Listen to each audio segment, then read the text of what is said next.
Thomas Sean Connery, named Thomas after his grandfather, was born in Fountainbridge, Edinburgh, Scotland, on August 25, 1930. His mother, Euphemia Effie McBain McLean, was a cleaning woman. She was born the daughter of Neil McLean and Helen Forbes Ross, and named after her father's mother Euphemia McBain, wife of John McLean and daughter of William McBain from Ceres in Fife. Connery's father, Joseph Connery, was a factory worker and lorry driver. His paternal grandfather's parents emigrated to Scotland from Ireland in the mid-19th century. The remainder of his family was of Scottish descent, and his maternal great-grandparents were native Scottish Gaelic speakers from Fife, unusually, for a speaker of the language, and Uig on Skye. His father was a Roman Catholic, and his mother was a Protestant. He had a younger brother, Neil. Connery said that he was called Sean, his middle name, long before becoming an actor, explaining that when he was young he had an Irish friend named Séamus and that those who knew them both had decided to call Connery by his middle name whenever both were present. He was generally referred to in his youth as Tommy. Although he was small in primary school, he grew rapidly around the age of 12, reaching his full adult height of 6 feet 2 in 188 centimeters, at 18. He was known during his teen years as Big Tam, and stated that he lost his virginity to an adult woman in an ATS uniform at the age of 14. Connery's first job was as a milkman in Edinburgh with St. Cuthbert's Cooperative Society. In 2009, Connery recalled a conversation in a taxi saying, "When I took a taxi during a recent Edinburgh Film Festival, the driver was amazed that I could put a name to every street we passed." "How come?" he asked. "As a boy I used to deliver milk round here," I said. "So what do you do now?" That was rather harder to answer. In 1946, at the age of 16, Connery joined the Royal Navy, during which time he acquired 2 tattoos, of which his official website says unlike many tattoos, his were not frivolous. His tattoos reflect 2 of his lifelong commitments, his family in Scotland. One tattoo is a tribute to his parents and reads Mum and Dad, and the other is self-explanatory, Scotland Forever. He trained in Portsmouth at the Naval Gunnery School and in an anti-aircraft crew. He was later assigned as an able seaman on HMS Formidable. Connery was discharged from the Navy aged 19 on medical grounds because of a duodenal ulcer, a condition that affected most of the males in previous generations of his family. Afterwards, he returned to the co-op, then worked as, among other things, a lorry driver, a lifeguard at Portobello Swimming Baths, a laborer, an artist model for the Edinburgh College of Art, and after a suggestion by former Mr. Scotland, Archie Brennan, a coffin polisher. The modeling earned him 15 shillings an hour. Artist Richard DeMarco, at the time a student who painted several early pictures of Connery, described him as very straight, slightly shy, too beautiful for words, a virtual Adonis. Connery began bodybuilding at the age of 18, and from 1951 trained heavily with Ellington, a former gym instructor in the British Army. While his official website claims he was third in the 1950 Mr. Universe contest, most sources place him in the 1953 competition, either third in the junior class or failing to place in the tall man classification. Connery stated that he was soon deterred from bodybuilding when he found that the Americans frequently beat him in competitions because of sheer muscle size and, unlike Connery, refused to participate in athletic activity which could make them lose muscle mass. Connery was a keen footballer, having played for Bonnyrigg Rose in his younger days. He was offered a trial with East Fife. While on tour with South Pacific, Connery played in a football match against a local team that Matt Busby, manager of Manchester United, happened to be scouting. According to reports, Busby was impressed with his physical prowess and offered Connery a contract worth £25 a week, equivalent to £703 in 2019, immediately after the game. Connery admits that he was tempted to accept, but he recalls, "I realized that a top-class footballer could be over the hill by the age of 30, and I was already 23. I decided to become an actor and it turned out to be one of my more intelligent moves." Career. Seeking to supplement his income, Connery helped out backstage at the King's Theatre in late 1951. He became interested in the proceedings, and a career was launched. During a bodybuilding competition held in London in 1953, one of the competitors mentioned that auditions were being held for a production of South Pacific, and Connery landed a small part as one of the CB's chorus boys. By the time the production reached Edinburgh, he had been given the part of Marine Corporal Hamilton Steves and was understudying 2 of the juvenile leads, and his salary was raised from £12 to £14.10 a week. The production returned the following year out of popular demand, and Connery was promoted to the featured role of Lieutenant Buzz Adams, which Larry Hagman had portrayed in the West End. While in Edinburgh, Connery was targeted by the Valdor gang, one of the most violent in the city. He was first approached by them in a billiard hall where he prevented them from stealing his jacket and was later followed by 6 gang members to a 15-foot-high balcony at the Palais. There Connery launched an attack single-handedly against the gang members, grabbing one by the throat and another by a biceps and cracked their heads together. From then on, he was treated with great respect by the gang and gained a reputation as a hard man. Connery first met Michael Caine at a party during the production of South Pacific in 1954, and the two later became close friends.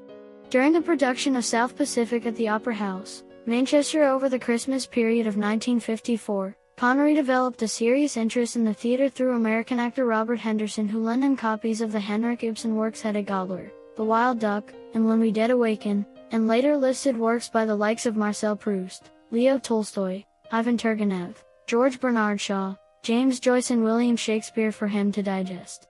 Henderson urged him to take elocution lessons and got him parts at the Maida Vale Theatre in London. He had already begun a film career, having been an extra in Herbert Wilcox's 1954 musical Lilacs in the Spring alongside Anne and Eagle.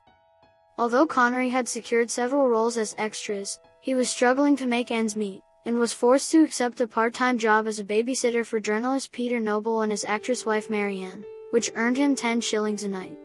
He met Hollywood actress Shelley Winters one night at Noble's house, who described Connery as one of the tallest and most charming and masculine Scotsmen she'd ever seen, and later spent many evenings with the Connery brothers drinking beer.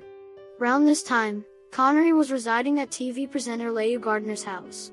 Henderson landed Connery a role in a £6 a week theatre production of Agatha Christie's Witness for the Prosecution, during which he met and became friends with fellow Scot Ian Bannon.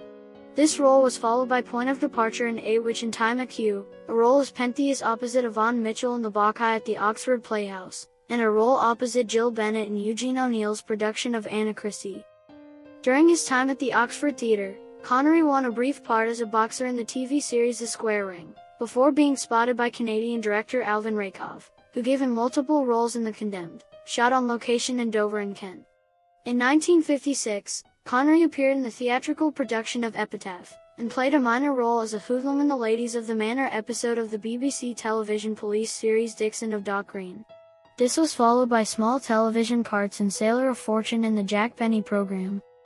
In early 1957, Connery hired agent Richard Hatton, who got him his first film role, as Spike, a minor gangster with a speech impediment in Montgomery Tully's No Road Back alongside Skip Homier, Paul Carpenter, Patricia Dainton, and Norman Wolland. In April 1957, Rakoff, after being disappointed by Jack Palance, decided to give the young actor his first chance in a leading role, and cast Connery as Mountain McClintock in BBC Television's production of Requiem for a Heavyweight, which also starred Warren Mitchell and Jacqueline Hill. He then played a rogue lorry driver, Johnny Yates, in Cy and Field's Hell Drivers alongside Stanley Baker, Herbert Long, Peggy Cummins and Patrick McGowan.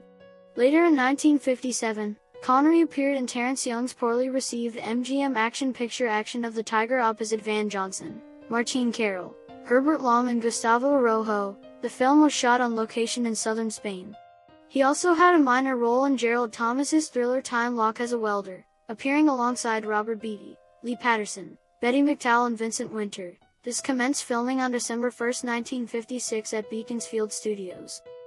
Connery had a major role in the melodrama Another Time, Another Place as a British reporter named Mark Trevor, caught in a love affair opposite Lana Turner and Barry Sullivan. During filming, starred Turner's possessive gangster boyfriend, Johnny Stompanato, who was visiting from Los Angeles, believed she was having an affair with Connery. Connery and Turner had attended West End shows and London restaurants together. Stompanato stormed onto the film set and pointed a gun at Connery, only to have Connery disarm him and knock him flat on his back. Stompanato was banned from the set. 2 Scotland Yard detectives advised Stompanato to leave and escorted him to the airport, where he boarded a plane back to the U.S. Connery later recounted that he had to lie low for a while after receiving threats from men linked to Stompanato's boss, Mickey Cohen. In 1959, Connery landed a leading role in Robert Stevenson's Walt Disney Productions film Darby O'Gill and the Little People alongside Albert Sharp, Janet Monroe, and Jimmy O'Day. The film is a tale about a wily Irishman and his battle of wits with leprechauns. Upon the film's initial release, A. H. Weiler of the New York Times praised the cast, save Connery, whom he described as merely tall, dark, and handsome, and thought the film an overpoweringly charming concoction of standard Gaelic tale stories, fantasy and romance. He also had prominent television roles in Rudolph Cartier's 1961 productions of Adventure Story and Anna Karenina for BBC Television, in the latter of which he co-starred with Claire Bloom. James Bond, 1962–1983. Connery's breakthrough came in the role of British secret agent James Bond. He was reluctant to commit to a film series, but understood that if the film succeeded, his career would greatly benefit. He played 007 in the first 5 Bond films: Dr. No, From Russia with Love, Goldfinger, Thunderball, and You Only Live Twice, then appeared again as Bond in Diamonds Are Forever and Never Say Never Again. All 7 films were commercially successful.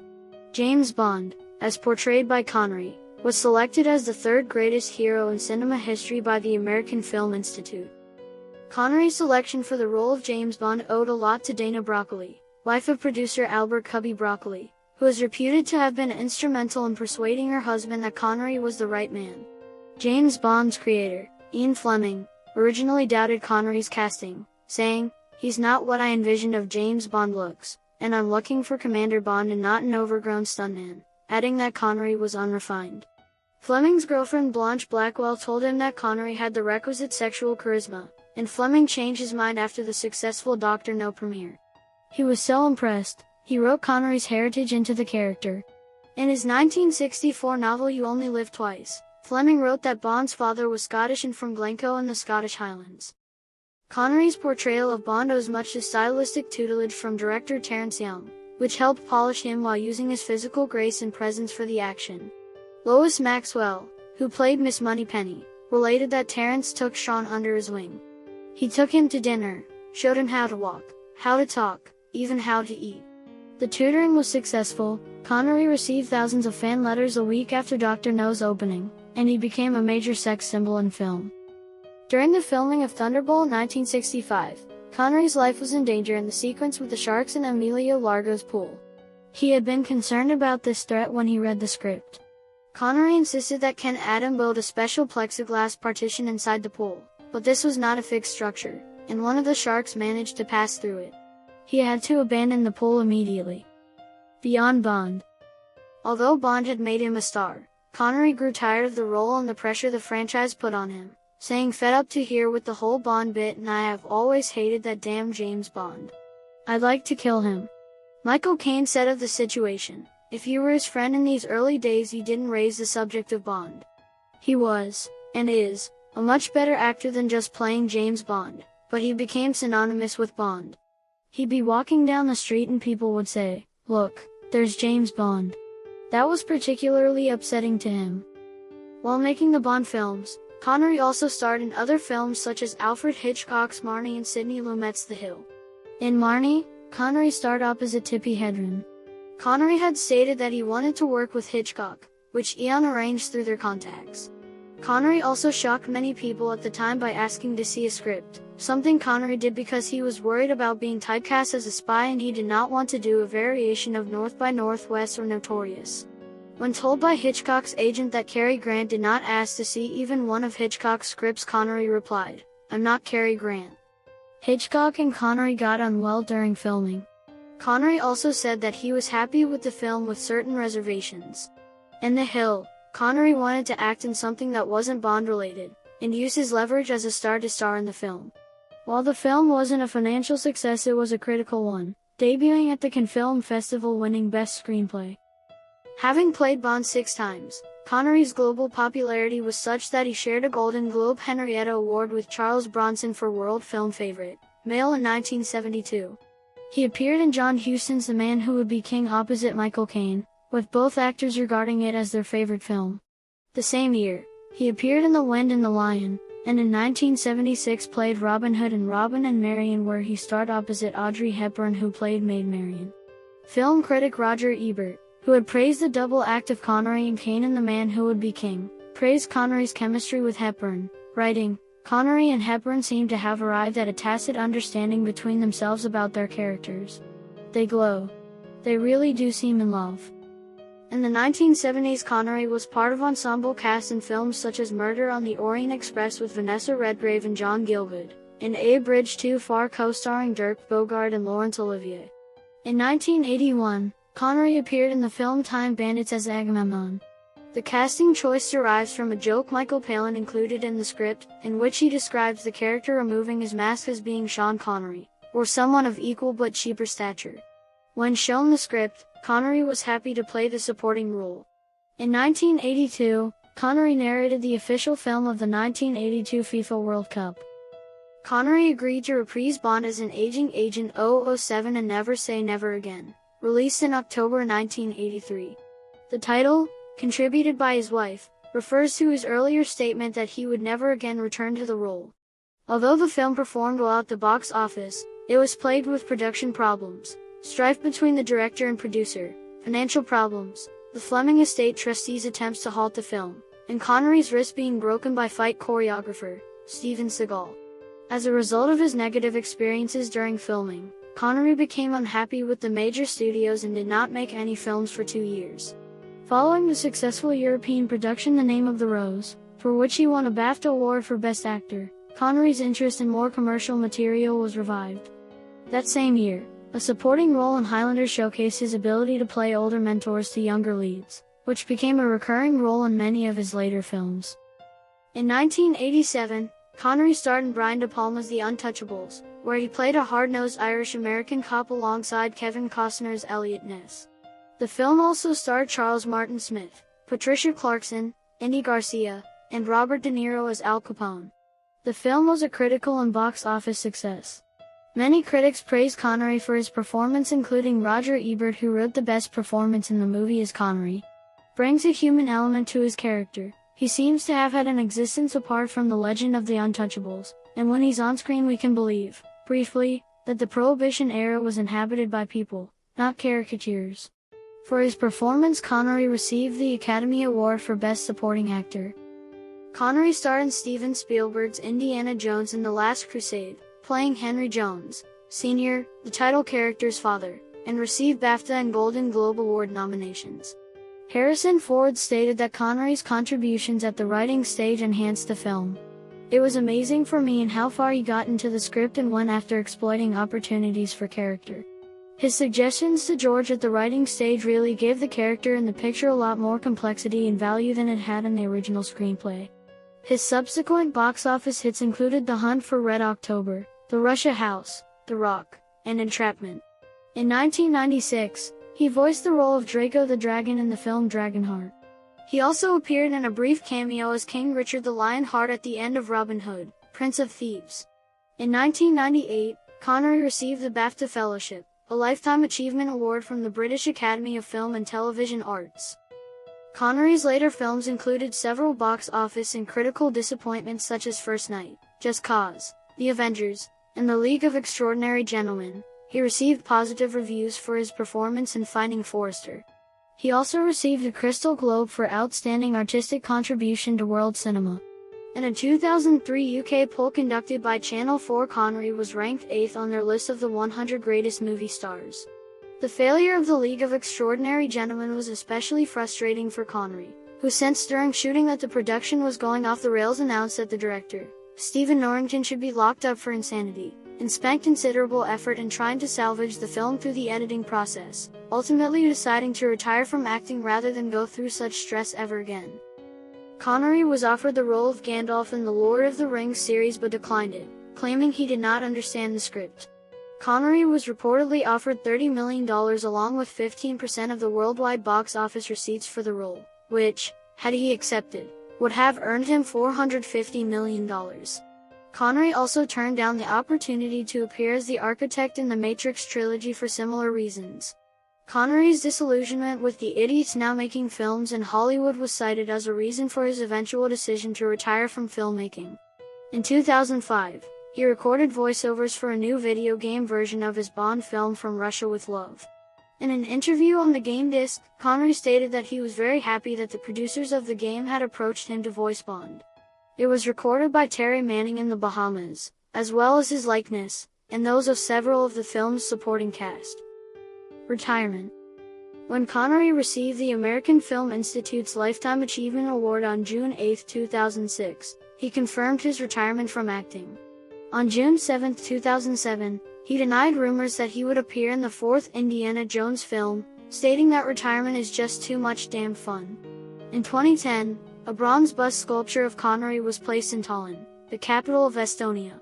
The work is located outside Tallinn's Scottish Club, whose membership includes Estonian Scotophiles and a handful of expatriate Scots. Connery briefly came out of retirement in 2012 by voice acting the title character in the animated movie Sir Billy the Vet. Connery served as executive producer for an expanded 80-minute version. Personal life. During the production of South Pacific in the mid-1950s, Connery dated a dark-haired beauty with a ballerina's figure, Carol Sobel, but was warned off by her Jewish family. He then dated Julie Hamilton, daughter of documentary filmmaker and feminist Jill Craigie. Given Connery's rugged appearance and rough charm, Hamilton initially thought he was an appalling person and was not attracted to him until she saw him in a kilt, declaring him to be the most beautiful thing she'd ever seen in her life. He also shared a mutual attraction with jazz singer Maxine Daniels, whom he met at the Empire Theater. He made a pass at her, but she informed him that she was already happily married with a daughter.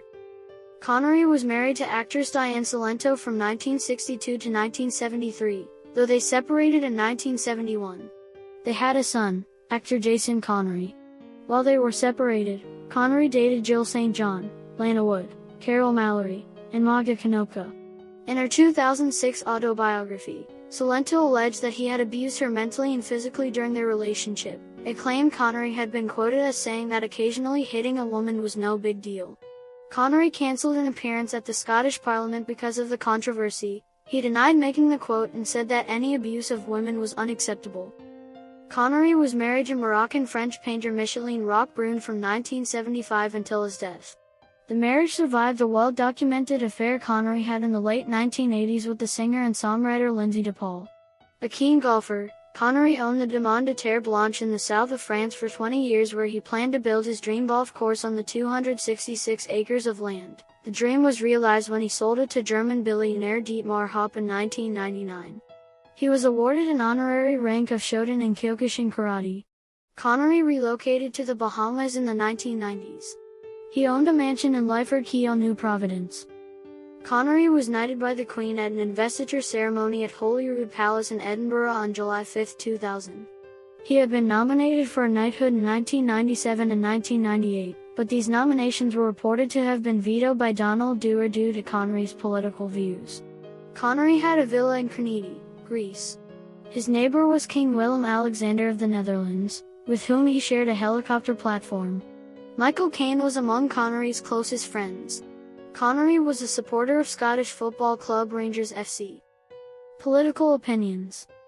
Connery was a member of the Scottish National Party, a centre-left political party campaigning for Scottish independence from the United Kingdom, and supported the party financially and through personal appearances. His funding of the SNP ceased in 2001, when the Parliament of the United Kingdom passed legislation that prohibited overseas funding of political activities in the UK. Tax status. In response to accusations that he was a tax exile, Connery released documents in 2003 showing that he had paid £3.7 million in UK taxes between 1997 and 1998 and between 2002 to 2003. Critics pointed out that had he been continuously residing in the UK for tax purposes, his tax rate would have been far higher. In the run-up to the 2014 Scottish independence referendum, Connery's brother Neil said that Connery would not come to Scotland to rally independence supporters, since his tax exile status greatly limited the number of days he could spend in the country. After Connery sold his Marbella villa in 1999, Spanish authorities launched a tax evasion investigation into both him and his wife, alleging that the Spanish treasury had been defrauded of £5.5 million. Connery was subsequently cleared by officials, but his wife and 16 others were charged with attempting to defraud the Spanish treasury. Death. Connery died in his sleep on October 31, 2020, aged 90, at his home in the Lyford Key community of Nassau in the Bahamas. His death was announced by his family and Eon Productions that same day. His son Jason said that he had been unwell for some time. Following the announcement of his death, a number of co-stars and figures from the entertainment industry paid tribute to Connery, including Sam Neill, Nicolas Cage, Robert De Niro, Tippi Hedren, George Lucas, and Shirley Bassey. James Bond producers Michael G. Wilson and Barbara Broccoli released a statement saying he revolutionized the world with his gritty and witty portrayal of the sexy and charismatic secret agent. He's undoubtedly largely responsible for the success of the film series, and we shall be forever grateful to him. Incumbent Bond actor Daniel Craig described Connery as one of the true greats of cinema.